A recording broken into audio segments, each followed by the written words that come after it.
Hey, it's Matt Moscona. You found it.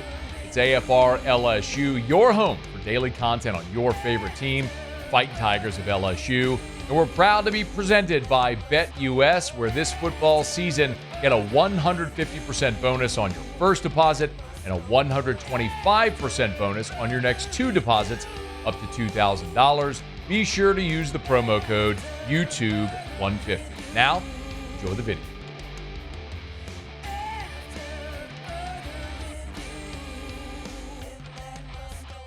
The story gets to get told now, and it's a great story about a bunch of guys who have just overcome some really tough situations. And there's a point where there's a lot of people that counted us out, and we just kept swinging and kept fighting. It's the reason why you get into coaching, is to see guys overcome things, learn life lessons, and then reach their dreams. This is what happened tonight. A Ryan Day after the Ohio State Buckeyes win the national championship in the inaugural 12-team college football playoff. Television numbers are out, 22.1 million viewers. It's the most viewed non-NFL sporting event over the past year. However, it is a double-digit drop, a 12% drop from a year ago when Michigan beat Washington. The peak audience was in the first half. It was in the second quarter when the score was tied at 7. But then from there, as we well know, Ohio State ran roughshod over Notre Dame, scored 31 unanswered, and the game was put to bed really early in the third quarter. At that point, it was just all elementary. What was the final score going to be? And Notre Dame, to their credit, tried to make a little bit of a run at it, but it was over in a big way. The big takeaway for us here, and I know there's a lot of this narrative about the Big Ten surpassing the SEC. I just think you're going to see more of this in college football with a 12-team playoff because, let's be perfectly honest, that was a 2-loss Ohio State team that in a 4-team playoff would not have been in the field. But the playoff acted as it should to allow the best teams to prove it on the field. If we were still in a 4-team era, your playoff would have been Oregon against Penn State in the 1-4, Georgia against Texas in the 2-3. It would have been a completely SEC Big Ten playoff. You would have had half the field from the SEC, and you would have had an SEC team in the championship game and might have won it. Who knows? But this is what a playoff is supposed to do. Let teams go decide it on the field instead of in a hotel ballroom in suburban Dallas. So I'm excited for it and what it means for the future.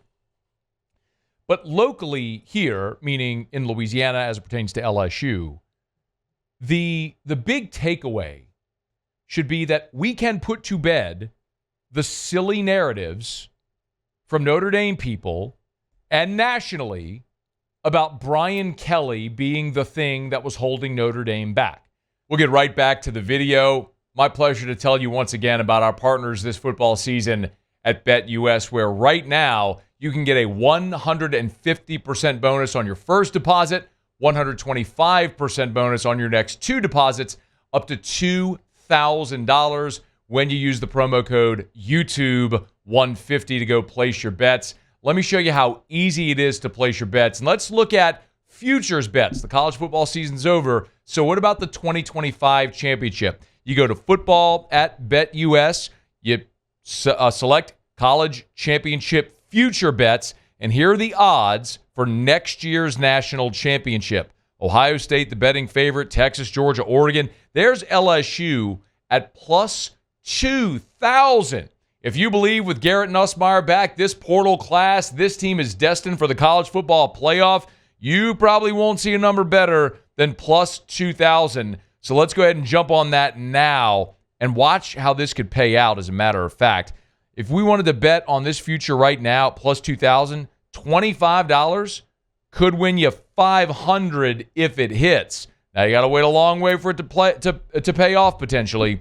It's simple. Tap, tap, confirm, and just like that, we're locked in at plus 2,000 for LSU to win next year's national championship. You can place your bet at BetUS. Be sure to use that promo code YouTube150 so you get a 150% bonus on your first deposit, 125% bonus on your next two deposits, up to $2,000. Now, enjoy the rest of the video. I have been screaming about this since the day LSU hired Brian Kelly. And there are a lot of people who, with the run Notre Dame went on, were trying to tell you that Marcus Freeman had brought Notre Dame to heights that Brian Kelly couldn't achieve. And I sat in this very chair at this very microphone and told you, no, he hadn't.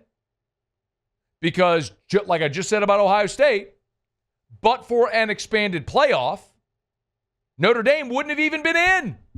They wouldn't have been in a 4-team playoff. Brian Kelly did that twice. Brian Kelly also played for a national championship when only 2 teams got in it. And yep, his teams got curb stomped every time they got there.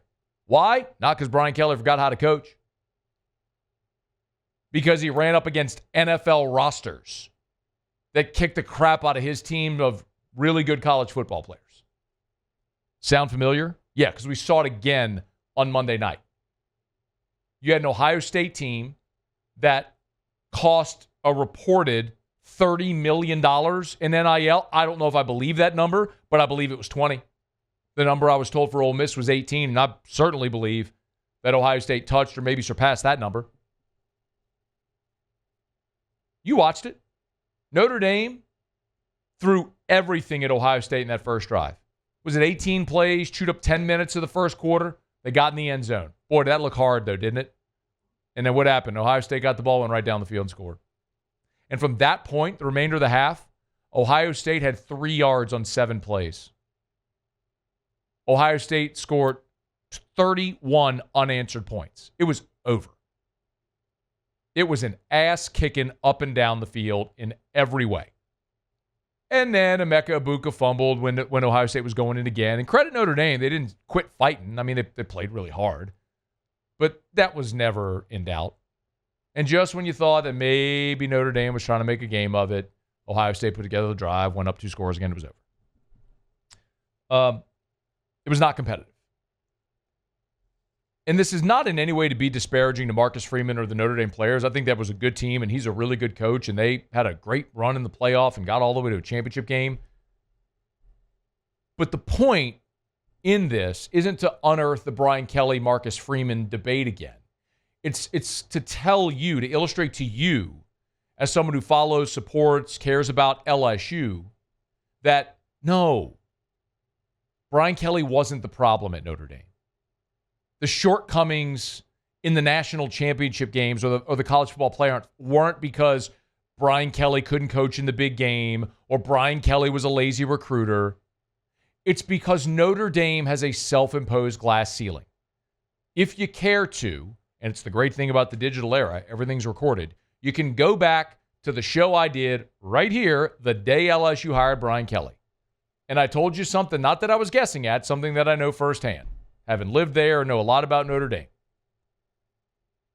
The advantages they've had historically don't hold water anymore. And unless and until they're willing to take off their own self-imposed restrictions to be able to build a roster that can compete with Ohio State or 2018 Clemson or 2020 Bama or 2012 Bama, you know the list. They'll never be able to do it. In a one-off regular season game, could they play a great game? And sure. But you saw that team. I mean, they beat Georgia, who had a backup quarterback, and needed a kickoff return and some untimely turnovers by Georgia. Congrats, you did it. Is anyone really thinking that Penn State was a world beater this year? I think it was a really good game between 2 teams that either of them would have gotten their head kicked in by Ohio State in that national championship game. My point is, all that narrative that you might have started to believe about Brian Kelly, flush it, because it's not true. Brian Kelly's a great coach. He's the winningest active coach in college football, and he brought Notre Dame to a level it had not been in the 20 years before he got there. That's a fact. That is a fact. He established them as a consistently great program again, but he left there because he didn't have the resources to win at the highest level. And maybe with NIL, they're getting closer. We played the comments for you from Brady Quinn about how he got all pissed off about Brian Kelly leaving. So he started engaging, started a collective and boosters and fundraising. And great, still not there. Very clearly still not there. Because Notre Dame doesn't know what a championship looks like. And I don't mean for that to be disparaging or derogatory. It's just true. They haven't won one since '88. college football has taken on 4 or 5 different iterations since 1988. Like, the 5-star in South Florida doesn't give a rip about the Gipper or the 4 Horsemen. It doesn't. You know what they know? It's cold as hell, and South Bend is a crappy town in northwest Indiana. And they're on TV like everybody else. Why would I go there? That's what they don't want to fight against. That's why Brian Kelly left. What Brian Kelly hasn't had yet here, which a lot is his own fault, is the right staff, roster to be able to compete on the national level. Listen, Jaden Daniels, Malik Neighbors, Brian Thomas, for as long as you and I live, we're going to vomit in our mouths thinking about that defense with that collection of offense, because that team should have won a national championship a year ago if you were competent on defense, and you weren't. Who hired the defensive coordinator? Brian Kelly did. Who mismanaged the defensive roster when you had opportunities in the portal? Brian Kelly did. He gets fault for that. I'm blaming him for that. He's the head coach. He screwed up a generational offense. But he's also got an opportunity to fix it. And LSU has given him the resource to do it, unlike Notre Dame. That's why LSU currently has the number 1 transfer portal class in the country.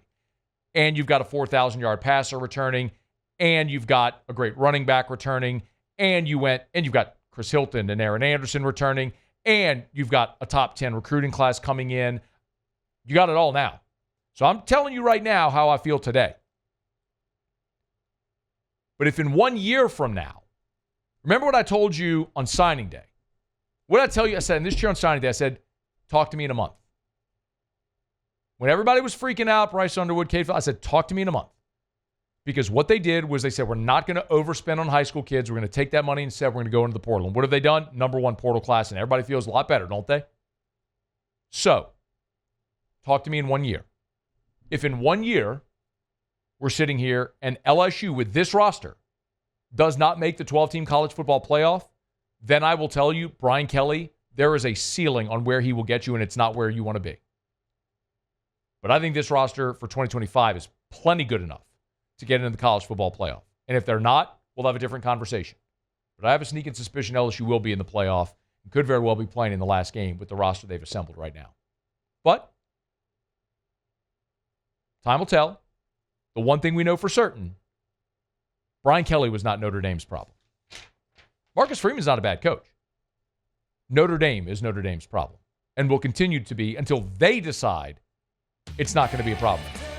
Thanks so much for watching the video. Do us a favor, subscribe to the channel, smash that like button, hit the bell so you're notified when we post a new video, and remember to support BetUS, where right now you can get a 150% bonus on your first deposit and a 125% bonus on your next 2 deposits up to $2,000. Be sure to use that promo code YouTube150.